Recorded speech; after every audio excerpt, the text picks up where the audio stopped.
Jake Roos, UGAsports.com, here with you out at the Cam Newton 7-on-7. Prep team's going at it today, and none more impressive than Marietta, led by one of the best in 2020. That's Jermaine Burton. Jermaine, got to see you out there today. Looks like things are going well. Talk to me about adjusting to this Marietta team. What's it been like to kind of get back with these guys, get back into the Atlanta area? It's always good getting back with old family. I got respect for everybody at Marietta, so they're all just my brothers. It felt good getting back, coming out here and competing against old teammates, and it's just a fun sport. You mentioned it's good to get back home around some old family, get back into the area. One of the places that I know that you've had a chance to visit since returning is Georgia. Yes, sir. And it was not too long after that visit that you opened things up from Miami. Talk to me about that visit. Was there something that happened on that Georgia visit or that you saw that made you reconsider your commitment? Well, every time I go down to Georgia, it's always a family feeling. I love the environment. I love the impact the fans have on the team. I love the way the players treat each other.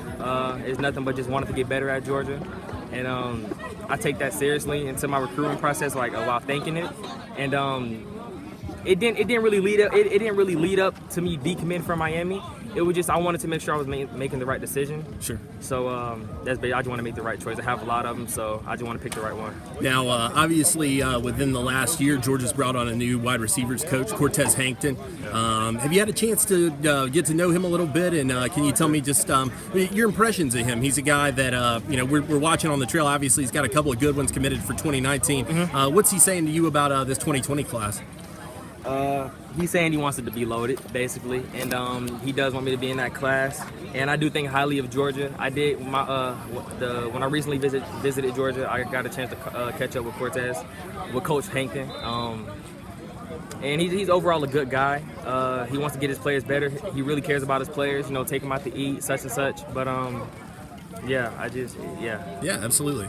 Now, prior to him, it was Coach Coley that was leading the charge there. Are you guys still tight, even though he's handling quarterbacks now? Oh, yes, sir. When I see Coach Coley, we always catch up. I have love for both of the guys the same way. Sure. Now, when you've been around to a bunch of schools, even though you're a 2020 guy, you've taken plenty of visits to tons of places. Is there anything to you about Georgia that has caught your eye or that's unique about what they do? I know you mentioned that fan support and the way that they get out of it, but is there anything else that really stands out to you about them? Most definitely the academic program. I've talked to Coach Kirby about a lot of stuff about the academic program, and I'm looking into being an engineer. So, and Georgia is the top school for that. So, talk to me about Kirby's involvement in this. How's he been recruiting you as compared to other head coaches? Would you say? Out of all schools, me and Coach Kirby probably talk the most out of all, because I really only visit Georgia a lot, So going up there, I really talk to him a lot, and we talk about a lot of stuff, rather personal. But yeah. Sure. Now, I'm always interested. He's a defensive-minded head coach. Obviously, that's his background. So how does he go about recruiting an offensive guy? Or is it more of him focusing on getting to know you personally? He really puts me around the offensive guys, since that's the offensive side, and he's really the more defensive side.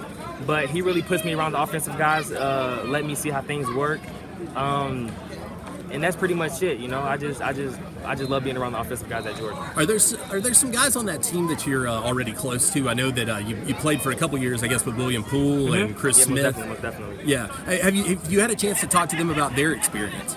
I haven't, but every time I go up to Georgia, I do stay with Will. So, we talk about a lot of stuff, but we really haven't talked about his experience. I really see his experience at Georgia.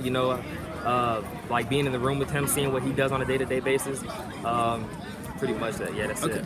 Now, Georgia, just one of the many teams recruiting you hard. Who are some of the other teams that you're hearing from pretty consistently? Just pretty much Georgia and USC and Auburn. Okay. And talk to me about the rest of your summer. Do you have any visit plans? Any chance you're going to get by and see those schools again? I do. I know for a fact I'm going to get up back to Georgia, as well as Auburn. Transportation-wise to USC is pretty difficult. So but I'm going to try to make something happen. Okay.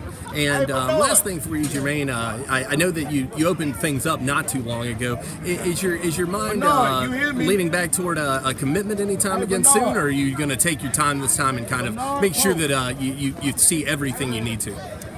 Pretty much that's really it. You know, I did kind of feel like I rushed into the process, but when you know what you want, you know what you want, and that's what I felt like with Miami.